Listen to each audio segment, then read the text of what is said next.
CBSE బోధన రెడపల్లి students inter second year వాళ్ళం. మేము ఒక ఫీమేల్ స్టాఫ్ ఒక టీచర్ వల్ల మేము చాలా సఫర్ అవుతున్నాము. మాకు ఇంగ్లీష్ డీలింగ్కి వస్తారు Mrs P Rajani, PGT English. తన వల్ల మేము చాలా సఫర్ అవుతున్నాం. చిన్నదానికి పెద్దదానికి పనిష్మెంట్స్ ఇవ్వడము.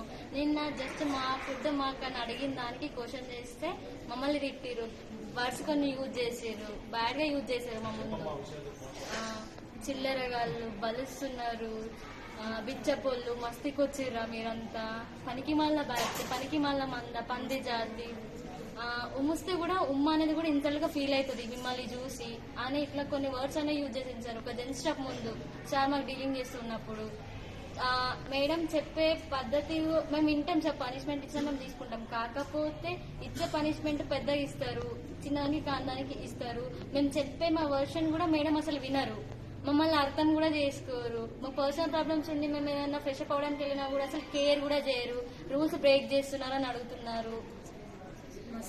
ఒక అమ్మాయిని అట్లా సస్పెండ్ చేసి 5 days వరకు పర్సనల్ ప్రాబ్లమ్స్ తను ఫ్రెష్ అప్ అయితే అప్పుడు చేసారు, అట్లా సస్పెండ్ చేసారు. మేము ఏం చెప్పుకోలేక ఈ రోజు మేము బయటకు రావడానికి కారణం అంటే సార్ ప్రిన్సిపల్ సార్ లేరు, లీవ్ లో ఉండే. కాబట్టి ఇన్స్టిట్యూట్ వల్ల మాకు ప్రాబ్లం లేదు, ప్రిన్సిపల్ వల్ల ప్రాబ్లం లేదు, టీచర్ వల్ల ప్రాబ్లం లేదు, అటెండర్స్ కూడా మా వల్ల ప్రాబ్లం లేదు సార్. కాకపోతే ఒక్క ఫీమేల్ స్టాఫ్ వల్ల మేము ఆమె వల్ల చాలా సఫర్ అవుతున్నాం సార్.